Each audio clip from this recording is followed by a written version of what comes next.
Salut, je m'appelle Violette. Il y a quelques mois, j'ai perdu mes parents dans un tragique accident. Avant ça, j'avais une vie d'adolescente normale à Paris.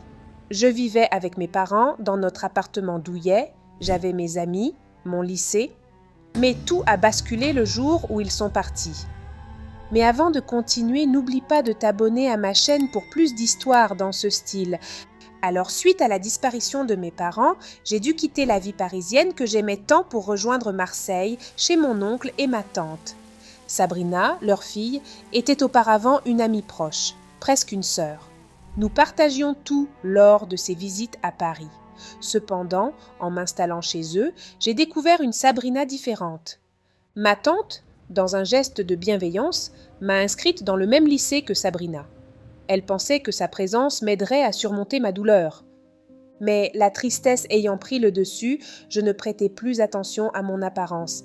Mes tenues étaient choisies, sans enthousiasme, reflétant mon état d'esprit. Un jour, à la cantine, alors que je mangeais à l'écart, Fiona, une des filles populaires, amie avec Sabrina, s'est approchée avec un sourire moqueur.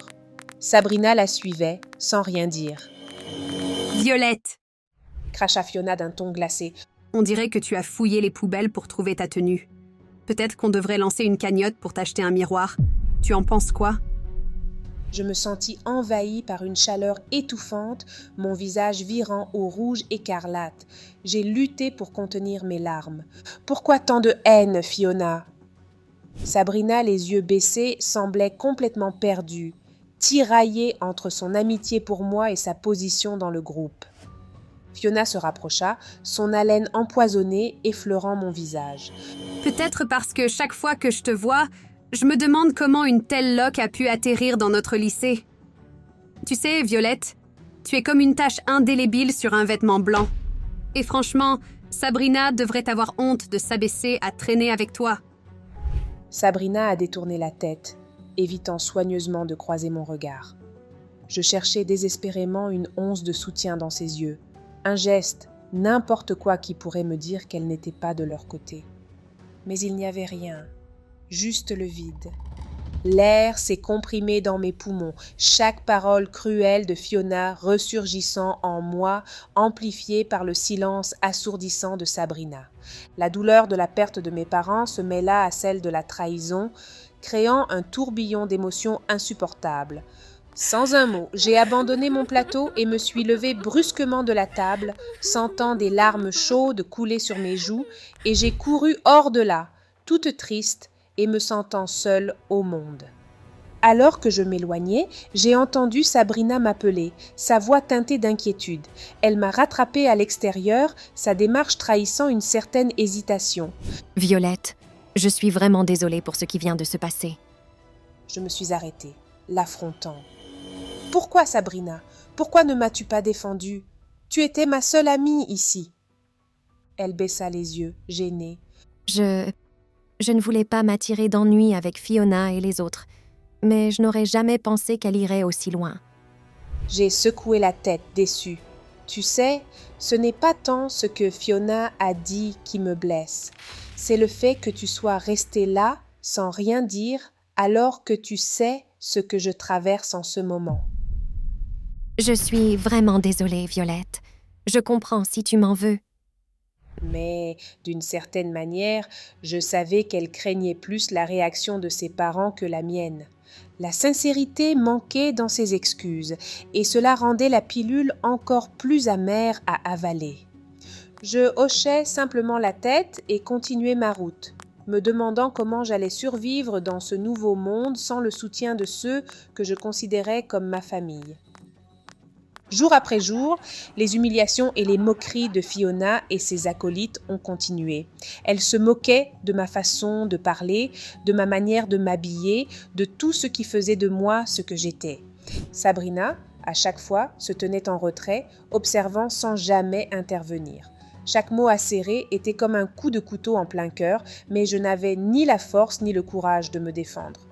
Un jour, alors que Fiona se moquait à nouveau de moi devant tout le lycée, décrivant ma tenue comme si j'étais une bête de foire, une voix puissante s'est élevée. « Ça suffit, Fiona. Tu n'en as pas marre de te comporter comme une enfant gâtée ? Tous les yeux se sont tournés vers lui. C'était Fabien, le garçon le plus beau et le plus populaire du lycée, avec ses cheveux châtains en bataille et ses yeux d'un bleu profond qui vous transperçaient l'âme. Tout le monde le respectait et le craignait un peu. Il s'est avancé vers moi, me tendant la main pour m'aider à me relever. « Viens, Violette. Ne les écoute pas. Elles sont juste jalouses, parce que tu es très belle. » Depuis ce jour, tout a changé. Fabien et moi avons commencé à traîner ensemble à l'école. Soudainement, j'étais la fille à connaître, celle qui avait réussi à attirer l'attention du garçon le plus convoité. J'ai rapidement compris que la popularité avait deux faces, une douce et une amère. Mais ce qui m'a le plus surpris, c'est le changement de comportement de Sabrina. Elle a commencé à me suivre comme une ombre, cherchant constamment à se rapprocher de moi. Un jour, elle est apparue avec une tenue presque identique à la mienne. Puis, elle a changé de coiffure pour adopter la même que moi. C'était troublant, et je ne comprenais pas pourquoi elle faisait ça. Un après-midi, alors que j'étais seule dans sa chambre, je suis tombée sur son journal intime, posé négligemment sur son bureau. Poussée par la curiosité, je l'ai ouvert et ai commencé à lire. Les mots m'ont coupé le souffle. Cher journal, je ne sais pas comment l'admettre, mais je suis folle amoureuse de Fabien. Chaque fois que je le vois avec Violette, mon cœur se brise en 1000 morceaux. Peut-être qu'en étant plus comme elle, il me remarquera enfin.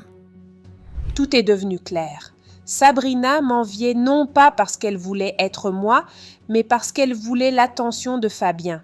Tout était là, noir sur blanc. Les aveux de Sabrina, son obsession pour Fabien, ses véritables sentiments envers ses prétendus amis. Une idée diabolique m'a traversé l'esprit. Je pourrais lire son journal devant tout le monde, mettre en lumière ses secrets, la dévoiler aux yeux de tous. Je pourrais lui faire ressentir la douleur, la honte, la trahison que j'avais ressentie à cause de son inaction. Mais une voix au fond de moi s'est élevée, me rappelant que personne ne méritait de souffrir comme j'avais souffert. Je ne voulais pas devenir la bête que Fiona avait essayé de faire de moi. Alors, à la place, j'ai choisi la compréhension. J'ai invité Sabrina à me rejoindre dans un café après les cours. « J'ai lu ton journal, Sabrina », ai-je commencé doucement, fixant mes yeux dans les siens. Elle a pâli, visiblement surprise. « Pourquoi as-tu fait ça ?» Je lui ai expliqué que c'était un accident, mais que ces mots m'avaient ouvert les yeux sur la vérité. « Sabrina, tu n'as pas à être quelqu'un d'autre pour être aimée. Et tu n'as certainement pas à trahir ceux qui tiennent à toi pour obtenir l'attention de quelqu'un d'autre. » Sabrina a baissé les yeux, honteuse. « Je suis tellement désolée, Violette. Je me suis laissée emporter par l'envie, par la jalousie, et j'ai oublié qui j'étais vraiment. » Nous avons parlé pendant des heures, partageant nos sentiments, nos peurs et nos espoirs. Sabrina m'a avoué qu'elle se sentait perdue, qu'elle avait l'impression de devoir toujours prouver sa valeur aux autres. Quelques jours après avoir découvert les sentiments de Sabrina pour Fabien, je lui en ai parlé. Il a décidé de discuter avec Sabrina pour clarifier les choses. Bien qu'ils ne soient pas devenus un couple, ils ont trouvé un terrain d'entente en tant qu'amis. Sabrina s'est éloignée de l'influence de Fiona, retrouvant sa véritable personnalité. Pour ma part, j'ai compris que le plus important n'était pas la popularité, mais l'authenticité et les vrais amis. Et vous, cher public, avez-vous déjà eu l'impression d'avoir été trahi par votre ami ? Dites-le nous dans les commentaires.